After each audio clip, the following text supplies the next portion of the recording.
அட்டகாசமான சுவையில் தக்காளி தொக்கில் பண்ண ரைஸ், மிக்சட் ரைஸ்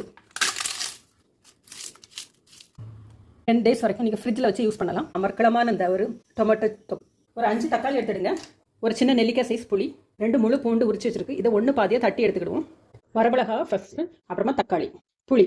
இப்போ தக்காளி வரமிளகா புளியை அரைச்சி எடுத்துக்கிடுவோம். தாராளமாக நல்லெண்ணெய் சேர்த்துடுங்க, வெங்காயம் சேர்த்துடுங்க, வரமிளகா, கருவேப்பிலை, கடுகு, உளுந்தம்பருப்பு, கடலைப்பருப்பு. பூண்டு வந்து 1 பாதியமாக லைட்டாக தட்டினா போதும். தக்காளி டேஸ்ட்டுக்கு தேவையான அளவுக்கு உப்பு சேர்த்துடுங்க. ஃப்ரிட்ஜில் வச்சு யூஸ் பண்ணுறதா இருந்தால் 10 நாள் வரைக்கும் யூஸ் பண்ணிக்கலாம். நல்லா நீரெல்லாம் வற்றி எண்ணெய் பிரிய ஆரம்பிச்சாச்சு. இப்போ இறக்குறதுக்கு முன்னாடி ஒரு 1/2 டீஸ்பூன் வெல்லம், நாட்டு சக்கரை எதுனாலும் சேர்த்துடுங்க. இந்த நாட்டு சக்கரை வந்து ஃபுல்லாகவே ஆப்ஷனல் தான், வேண்டானா ஸ்கிப் பண்ணிவிடுங்க.